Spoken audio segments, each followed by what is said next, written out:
ही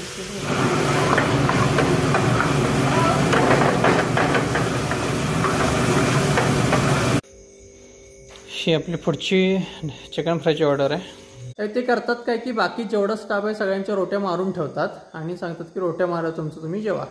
आता ते बाहेरच्यांचं काहीतरी काम चालू असतं, बाहेर पाठीमागं त्या बायका भांडी वगैरे घासत असतात, त्यांची कामं पूर्ण झालेली नसतात। म्हणजे 15-20 मिनिटानंतर ती जेवायला येतात आणि तोपर्यंत रोटी चामट होते, कडक होते, शिळी होते म्हणतात तसं।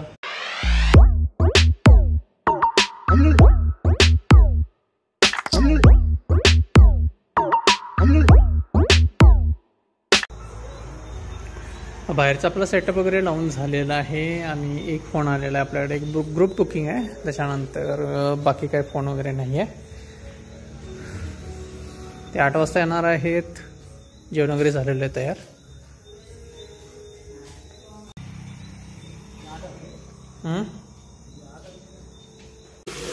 ही आहे आपली आता 5 चिकन फ्रायची ऑर्डर आहे। चिकन फ्राय बनवायला चालू केलं आहे।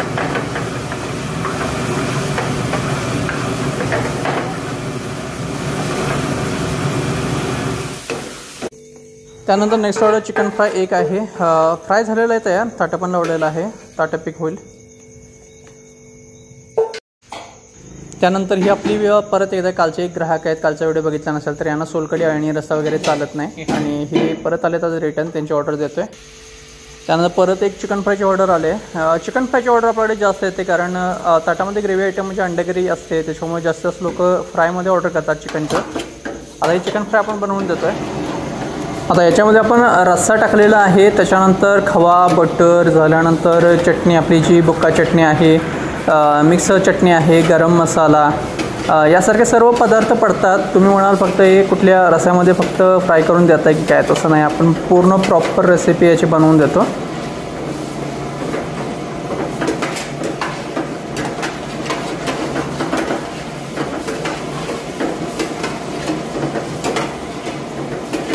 चिकन फ्राय ताट, या ताटाला रोटी बाकी आहे, रोटी झाल्यानंतर हे ताट पिकअप होईल। आता आपण आळणी रस्सा दिलेला नाही या ताटाला, सोलकढी, पांढरा तांबडा, अंडाकरी, चिकन 65 आणि आपण चिकन प्लेट दिले। हे ही आपल्याला आता ऑर्डर आली चिकन फ्रायची, एकच ताट आहे। ही आपली पुढची चिकन फ्रायची ऑर्डर आहे। म्हणजे क्लोजिंग टाईम आहे, ताटं वगैरे वाट्या बऱ्याचशा साफ झालेल्या आहेत, ते ताटं थोड्या वाट्या आहेत अजून, ही ताटं वगैरे अजून साफ करायची आहेत। आता क्लोजिंग टाईम दाखवते कारण बरीचशी व्हिडिओ अशी गर्दी झाली की करता येत नाहीत आपल्याला, जेवण ताटं गेलेली भरलेली, लोक म्हणतात व्हिडिओ करत नाही, म्हणजे आपले सबस्क्रायबरच बोलतात की व्हिडिओ होत नाहीत, पण म्हणजे गर्दी झाल्यानंतर व्हिडिओ करणं सगळेच पॉसिबल होत नाही। तर एकंदरीत आपल्याला हे अशी असते। आता ही शेवटला एवढी गर्दी म्हणजे एवढी ताटं म्हणजे तुम्ही समजू शकताय, याच्यातली बरीचशी वायपिंग झालेली आहेत। मग आता एवढी ताटं आणि ग्राहक आल्यानंतर व्हिडिओ करणं खरंच पॉसिबल होत नाही, त्यामुळे थोडं समजून घ्यायचं। मित्रांनो, क्लोजिंग स्टार्ट म्हणजे झालेले आहे। हे आतलं फॅमिलीचं टेबल खुर्च्या वगैरे वरती ठेवले। आता आपल्याकडं कालच्या व्हिडिओमध्ये जसं सांगितलं की आपल्याकडे स्टाफ आलेला आहे बाहेर वेटरसाठी, नवीन आहे, शिकाव आहे। आता त्यांना मी सांगितलं होतं की असं क्लोजिंग करायचं म्हणून त्यांनी केली, पण ह्या बाजूचं तसंच ठेवून गेले, ते बहुतेक विसरले असतील त्यामुळे। बाकी आता लाईट्स वगैरे ऑफ केल्यात, बोर्ड पण आणलेले आहे आत।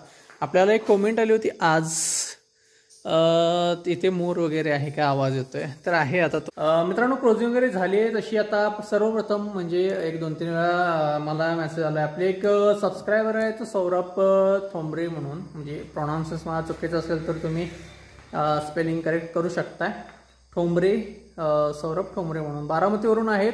आणि त्यांनी मागच्या वेळी पण मला सांगितलं होतं की त्यांचं नाव म्हणजे माझं नाव घ्या म्हणून एकदा व्हिडिओमध्ये, तर तुमचं नाव मी आजच्या व्हिडिओमध्ये घेतोय। ॲक्च्युली कसं असतं की बऱ्याचशा कॉमेंट येतात, बरेचसे प्रश्न विचारताय तुम्ही लोक, पण ह्या गडबडीमध्ये ना सगळं काही विसरून जातं। आज पण गर्दी झाली, व्हिडिओ करायला बरेचसे जमलेले नाही आहेत, तुम्हाला मी दाखवले संध्याकाळचे क्लोजिंगचे व्हिडिओ, पण ताटं जाताना डिश मारताना ते सर्व व्हिडिओ करायचं एवढं पॉसिबल होत नाही। आणि आपल्याकडे आता जे स्टाफ आहे ते थोडं नवीन आहेत आणि त्यांना सगळी कामं एकदम समजावून सांगावी लागतात। ऑर्डर घेण्यापासून ते सर्व करण्यापासून. माणूस 1 महिना काम केला हॉटेल लाईनमध्ये आणि आता त्याच्यानंतर येते. मग आपल्याला ट्रेन करणं त्याला महत्त्वाचं आहे कारण सीझन चालू होतोय. बाकी दुसरी गोष्ट महत्त्वाची म्हणजे तुम्हाला मी सांगतो की त्या माणसाकडून म्हणजे 1 महिना तो बाहेर कुठे दुसऱ्या हॉटेलला जवळपासच्या होता, मी हॉटेलचं नाव नाही घेत, जेवत होतो मी त्याच्याबरोबरच. त्यावेळी ते रोटी वगैरे खाताना त्याने मला सांगितलं की रोटीमध्ये फरक आहे. मी म्हटलं रोटीमध्ये फरक आहे म्हणजे आमच्या रोट्या खराब आहेत की काय असं मला वाटलं. म्हणून मी त्यांना विचारलं की रोटीमध्ये फरक म्हणजे नेमकं काय झालं. तर ते म्हणाले आम्हाला तिकडे रोट्या ज्या मिळायच्या आम्ही जेवायला बसलो की लगेच त्या कडक व्हायच्या.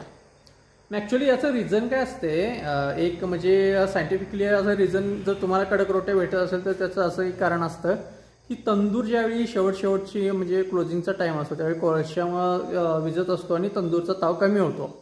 त्यावेळेला रोट्या आता कसं आहे कुठलाही तंदूरवाला असेल ते रोटी पूर्ण भाजल्याशिवाय देणार नाही. मग तुम्हाला मऊ पाहिजे ती कच्ची काढावी लागेल रोटी. ते भाजायची असेल तर थोडा जास्त वेळ घेते तंदूर, त्यामुळे रोटी कडक होते. आणि स्टाफच्या बाबतीत थोडंसं वेगळं काही हॉटेलमध्ये होऊ शकतं. ते असं की ज्यावेळी तंदूरवरती एखादा स्टाफ असतो आणि त्याला माहिती असतं एवढा एवढा स्टाफ आहे आणि एवढ्या रोटी आपल्या स्टाफला लागतात आणि तंदूरचा जो आचारी आहे जो वस्ताद आहे त्यांना ज्यावेळी जेवायचं असतं क्लोजिंगच्या टायमिंगला ते करतात काय की बाकी जेवढा स्टाफ आहे सगळ्यांच्या रोट्या मारून ठेवतात आणि सांगतात की रोट्या मारा तुमचं तुम्ही जेवा. आता ते बाहेरच्यांचं काहीतरी काम चालू असतं, बाहेर पाठीमागं त्या बायका भांडी वगैरे घासत असतात, त्यांची कामं पूर्ण झालेली नसतात. म्हणजे 15-20 मिनिटानंतर ती जेवायला येतात आणि तोपर्यंत रोटी चामट होते, कडक होते, शिळी होते म्हणतात तसं. मग त्या रोट्या गरम करून तंदूरला दिल्या की थोड्याशाच एक अर्धा मिनिट एवढीच फक्त ती मऊ आपल्याला भासते, म्हणजे असं वाटते की मऊ आहे गरम आहे. त्याच्यानंतर मग ती चामट आणि कडकच रोटी होते. बहुतांश हॉटेलमध्ये स्टाफचा हाच प्रॉब्लेम होतो. आता आम्ही कसं करतो की जेवढा स्टाफ आहे ॲक्च्युली आमच्याकडे जास्त स्टाफ असायचा मुदत एकट्याला त्यावेळी पण माझी एक सिस्टीम होते की जसं 10 वाजतात ग्राहक थोडे कमी होतात तसं एक आपल्या स्टाफला आम्ही जेवायला सांगत होतो की तुम्ही जाऊन जेवून या. सगळे एकदम जेवण्यापेक्षा थोडे जण जेवा. आणि ज्या वेळेला ती लोक जेवायला बसायची त्याच वेळेला आम्ही रोट्या मारून द्यायचो. त्यामुळे रोट्या म्हणजे कसं एवढं काम करायचं त्यांनी आणि नंतर त्यांना रोट्या मारून ठेवलेल्या द्यायचं हे काय बरोबर मला पण वाटत नाही. त्याच्यामुळे मी एकेकाला जेवायला सांगतो आणि त्यांना ती त्याच वेळेला रोट्या मारून देतो. आता जो आपल्याकडं नवीन स्टाफ आहे त्याला पण तोच केला होता सीन. त्यावेळी जेवणार म्हणाला तो, त्यांना मी पहिल्यांदा विचारलं रोट्या खाणार किती तुम्ही तेवढ्या मारतो, तर ते म्हणाले 2 पाहिजेत. मग ठीक आहे 2 रोट्या मारल्या, त्यांचं लगेच ताट त्यांना मी दिलं आणि मी पण क्लोजिंग टाईम होता मी पण आलो त्यांच्याबरोबर जेवायला बसलो.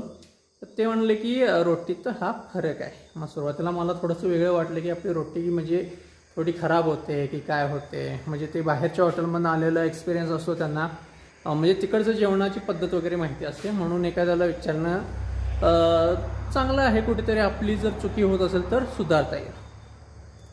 मग हा एक कारण असतं स्टाफच्या बाबतीतलं जे मला सांगावंसं वाटलं. हॉटेल लाईनमध्ये काम करणं पण एवढं सोपं नाही आणि हॉटेलचा मालक हो म्हणणं पण एवढं सोपं नसतं. आता ह्या गोष्टीवरून मला एक किस्सा अजून एक आठवला. आपल्याकडं म्हणजे ज्यावेळी मी वैरणला जातो, तुम्हाला माहिती आहे मी नदीकाठी आपली वैरण कापायला चालू आहे आणि तिथे आपला एक गावातच मेंबर आहे जो हॉटेलमध्ये कामाला जातो. तो पण आहे रोटीचाच वस्ताद, म्हणजे ऑलराऊंडर आहे, सगळेच करतो तो. बाकी कसं आहे त्यांचं मत काय आहे, हॉटेलचा मालक स्टाफसाठी पाया पडत येतात, पाया पडून स्टाफ गोळा करतात. ही परिस्थिती मी हॉटेल मालकाला ते वाईट वाटेल ऐकून किंवा ते, पण ही एक सत्य परिस्थिती आहे. आता ह्या खेड्यामध्ये हॉटेल मालक होणं सोपं नाही. ते त्याच्या तोंडातले शब्द आहे की एक वेळ स्टाफ म्हणून काम करणं हॉटेलमध्ये खूप परवडणार आहे, कारण जेवणाची सोय होते, पगार आहे तसा सेव्ह राहतो. इकडे कसं एक सिस्टीम आहे की ॲडव्हान्स कामाला कुठेही गेला वस्ताद लोकांचं एक ह्या भागामध्ये, म्हणजे मुंबईला मी होतो कामाला त्यावेळेला अशी ही सिस्टीमच मी कधी बघितली नव्हती की तुम्ही कामाला जाताय आणि पहिल्यांदा 1 महिन्याचा पगार ॲडव्हान्समध्ये घेताय. आम्हाला कधीच दिला नाही. मी 10-12 वर्ष मुंबईमध्ये मोठ्या मोठ्या हॉटेलमध्ये काम केलंय, पण असं कधी इन्सिडेंट्स माझ्या बाबतीत किंवा असं ऐकायला पण मिळाला नव्हतं की तुम्ही पहिल्या दिवशी गेलाय आणि डिमांड करता 1 पगार ॲडव्हान्सची. इथे सर्रास ही प्रक्रिया चालू असते की बाबा तुम्ही रोटी वस्ताद येऊ देत किंवा इंडियनचा वस्ताद येऊ दे, चायनीज वस्ताद कोणी पण येऊ दे, त्यांना पहिला एक पगार, कोणी कोणी 2 पगार ॲडव्हान्समध्ये मागतात आणि त्याच्यानंतर मग त्यांचा जो रेग्युलर पगार आहे तो चालूच, ॲडव्हान्स घेतलेला तो तसाच जमा राहतो त्यांच्याकडे. तो कधी ना कधी ते थोडं थोडं करून कमी पण करतात, नाही तर ते चालूच असतं. त्यामुळे जी त्यांच्या तोंडातून जे निघालं होतं की मालक होणं हॉटेलचं सोपं नाही आहे, पण कामगार होणं खूप चांगलं आहे, ते मला पण पटतंय. बहुतांश जागी मला पण हे अनुभव आलेले आहेत आपल्या स्टाफच्या बाबतीत. स्टाफमुळे बरंचसं मी नुकसानीमध्ये पण गेलेलो आहे आणि बरेच दिवस हॉटेल बंद ठेवावे लागले आहेत आपल्याला स्टाफमुळं. बाकी सांगण्याचा उद्देश असा आहे की हॉटेलमध्ये अशा गोष्टी होत राहतात. तर बाकी आजचा व्हिडिओ मी इथं संपवतोय. व्हिडिओ आवडला असेल तर लाईक करा आणि चॅनलवरती नवीन असाल किंवा अजून सबस्क्राईब केला नसेल तर नक्की सबस्क्राईब करा. भेटू उद्या एका नवीन व्लॉगमध्ये. तोपर्यंत गुड नाईट, टेक केअर, काळजी घ्या, बाय बाय.